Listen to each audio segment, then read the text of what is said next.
Baik, setiap penyanyi ya semestinya mempunyai cara tersendiri ya untuk merasa tenang ketika di Ya, atas pentas membuat ya. persembahan ya. Kalau saya tanyakan kepada Anda ya, apa yang Anda sering lakukan ya sebelum Anda Tampil. naik ke pentas, bertemu dengan penonton, membuat persembahan? Ya, yang biasa saya lakukan biasanya saya berusaha untuk mempunyai waktu sendiri, membiarkan saya untuk mempunyai waktu sendiri untuk berkonsentrasi, tentu saja berkonsentrasi dengan apa yang nanti harus saya lakukan. It depends dengan acaranya tersendiri ya,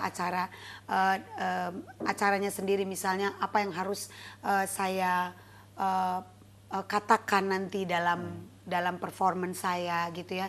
Tentu saja sesuai dengan tema dari acara itu sendiri, dan biasanya itu yang saya lakukan. Saya mendengarkan lagu, mencoba untuk mengingat-ingat kembali lagu-lagu yang harus saya bawakan. Tapi especially saya perlu waktu itu khususnya kalau saya mengadakan konser tunggal saya, konser yang besar. Itu yang saya lakukan. Tapi kalau konser-konser atau function-function yang biasa saja, saya tidak terlalu memerlukan waktu yang khusus gitu. Jadi saya santai Apa Ruth aja. Sahanaya ada sebarang pantang-pantang tertentu ya sebelum memulakan nyanyi atau Ya, ya, sebagainya? ya. Saya termasuk orang yang sangat disiplin dalam mengatur diri saya sendiri, terutama untuk menjaga kesehatan tubuh saya sendiri, dan juga saya sangat mengerti tentang sensitivitas suara saya.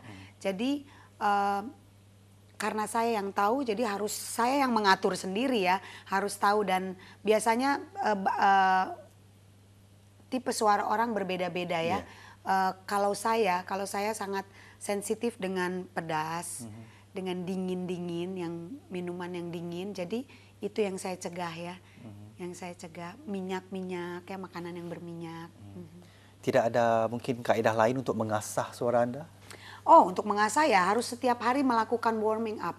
Setiap hari harus melakukan warming up, pemanasan, karena pita suara kita ini kan seperti mobil yang selalu harus dipanaskan ya, harus di charger seperti itu ya. Jadi itu yang saya lakukan. Misalnya kalaupun saya sedang tidak melakukan show, tapi tetap saya harus lakukan pemanasan itu ya, dengan misalnya bernyanyi sendiri di rumah gitu ya. Itu sudah melakukan juga pemanasan untuk saya, dan untuk menjaga stamina dan fisik saya, tentu saja saya melakukan saya gym ya. Saya melakukan olahraga. Baik, baik, kita teruskan ya.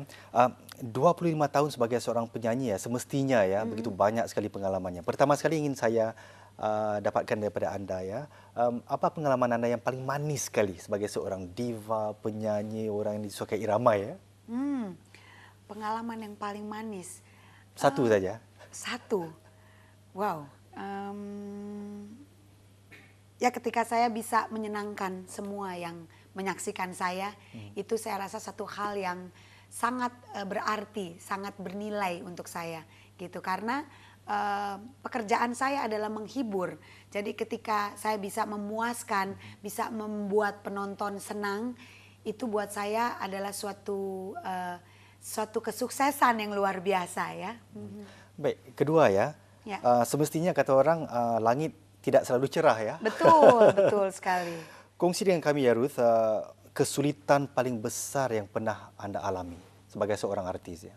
Kesulitan yang terbesar sampai saat ini yang saya rasakan adalah ketika saya pribadi sedang merasakan kesedihan atau mempunyai masalah sendiri, tapi saya harus melakukan tugas saya secara profesional. Itu saya rasa hal yang tersulit untuk saya, yang harus saya jalani ya. Karena biar bagaimanapun penonton atau siapapun pendengar mereka kan tidak mau tahu ya. Iya. Mereka mau melihat saya selalu berpenampilan bagus, hebat, harus selalu perfect ya di depan mereka. Sementara kadang mereka tidak tahu kalau misalnya saya sendiri mungkin sedang dalam keadaan yang bad mood atau sedang sedih atau sedang merasakan hal-hal yang kurang menyenangkan gitu ya. Saya rasa itu tantangan yang tersulit untuk saya ya dalam melakukan tugas saya. Dan apa dia ya pengalaman paling pahit yang Anda rasakan sebagai seorang penyanyi di Indonesia ini? Saya bersyukur sampai saat ini saya belum pernah, saya tidak merasakan hal-hal yang boleh dibilang pahit tadi ya, seperti Daud katakan. Hanya mungkin kalau dibilang pahit nggak ada, tapi seperti yang tadi Daud tanya sama saya, yang tersulit mungkin ada hal-hal yang tersulit yang harus saya lewati seperti tadi saya katakan. Tapi kalau untuk pahit mungkin sampai saat ini, thanks God, saya tidak merasakannya. Saya bersyukur mendapat pekerjaan seperti saya menjadi seorang penghibur, menjadi seorang penyanyi ya, di mana justru hal-hal yang membuat saya sakit, saya sedih bisa terobati ketika saya bernyanyi gitu ya. Jadi sebetulnya pekerjaan saya itu benar-benar anugerah ya, yang bisa saya syukuri gitu, karena tidak semua bisa merasakan hal yang saya rasakan seperti ini. Karena mungkin kalau bekerja di kantor atau apa itu mungkin untuk menghilangkan rasa pahitnya mereka, rasa sedihnya mereka itu mungkin perlu waktu yang lama, yang panjang ya, untuk memulihkan kembali perasaan mereka. Tapi kalau seperti saya ini seorang penyanyi ya, ketika kita tampil, bekerja, menyanyi, untuk sesaat kita bisa menghilangkan kepahitan yang kita rasakan, kesedihan yang kita rasakan. Baik Ruth, Anda seorang diva ya, tapi kalau saya tanyakan kepada Anda sejujurnya ya, sepanjang zaman ya, kalau dipilih satu saja ya, siapa mungkin penyanyi nomor satu Indonesia sepanjang zaman ini yang Anda tahu?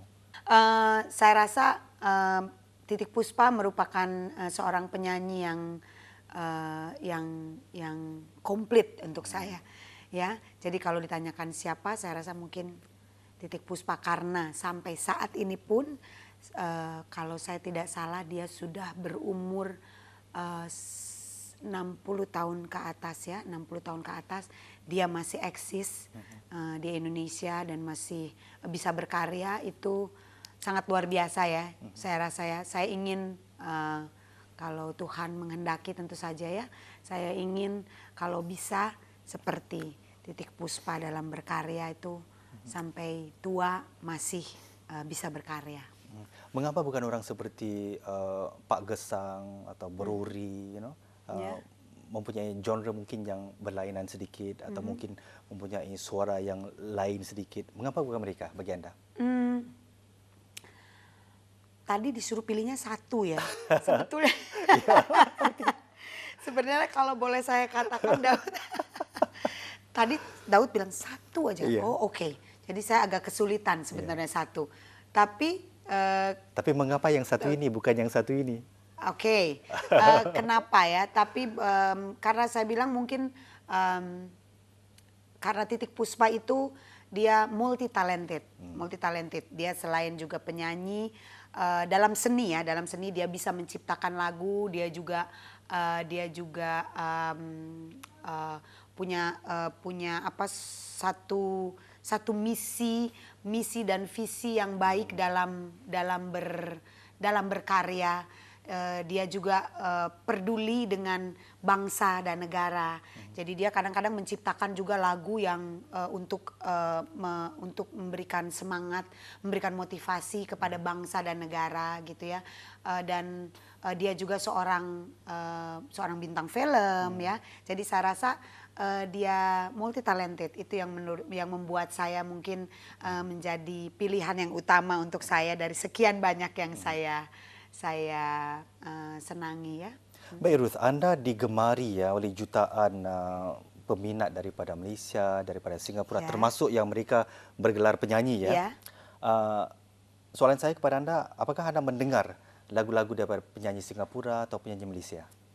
Kebetulan saya apa namanya saya eh, sering sekali kalau untuk kalangan Asia, Singapura dan Malaysia memang salah satu negara tetangga yang sangat sering saya kunjungi dan memang lagu-lagunya juga sering saya apa dengarkan gitu ya, tahu dan sebagian besar memang kita mempunyai kesamaan tentu saja ya dalam gaya bahasa ya, dalam bermusik ya, dalam bermusik. Jadi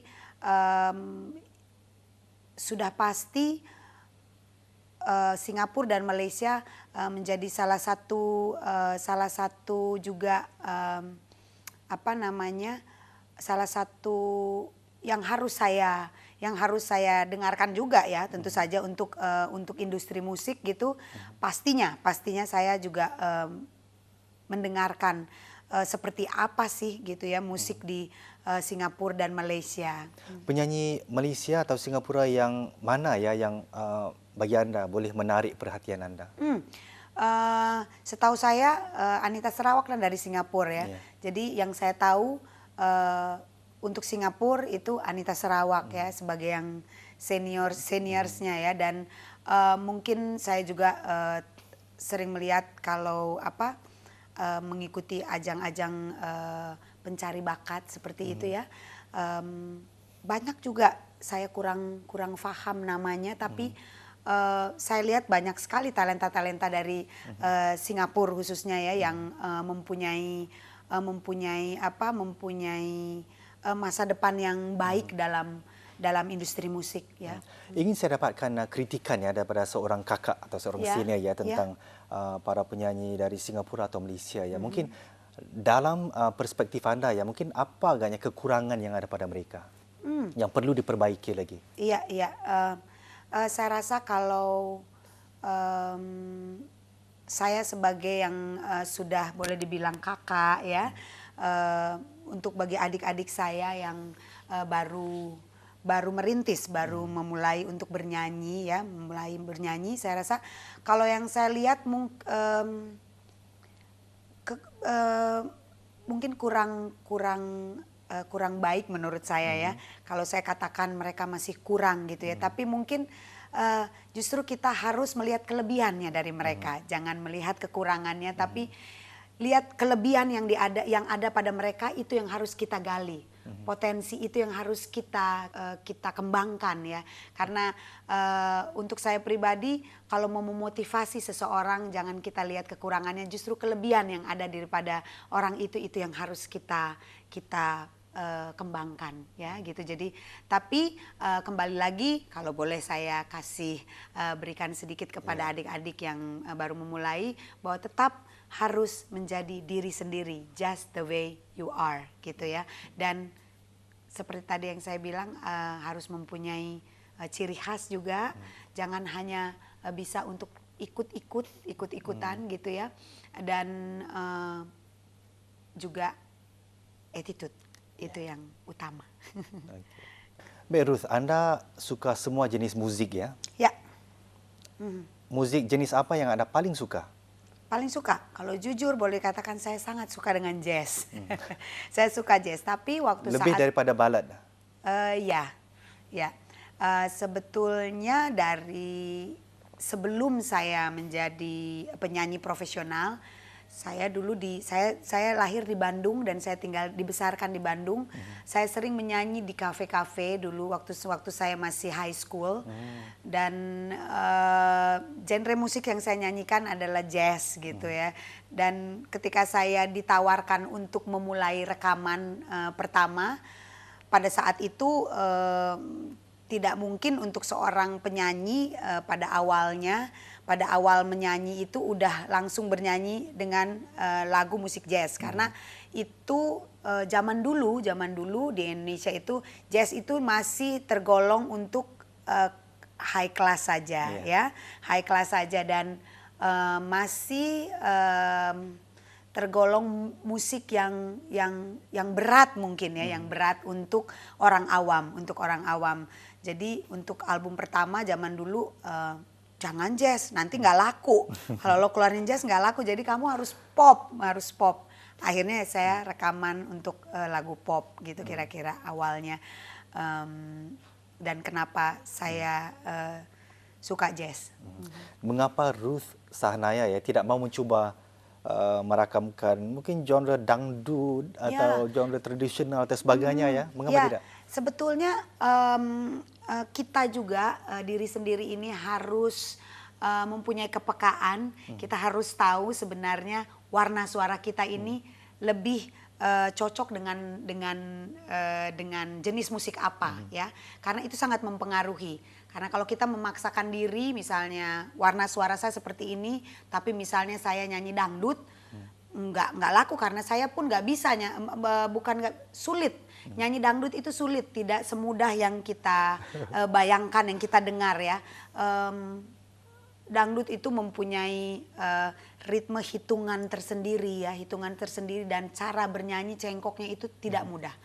Tapi saya senang dengan lagu dangdut pun gitu ya. Jadi kalau boleh dikatakan kenapa saya tidak misalnya bernyanyi lagu dangdut, karena susah, lagu dangdut itu susah, tidak mudah ya. Soalan penutup saya ya dalam wawancara ini. Ya. Serba ringkas ya Ruth, apa agaknya falsafah kehidupan Anda sebagai seorang manusia? Ya, falsafah hidup saya simple sebenarnya.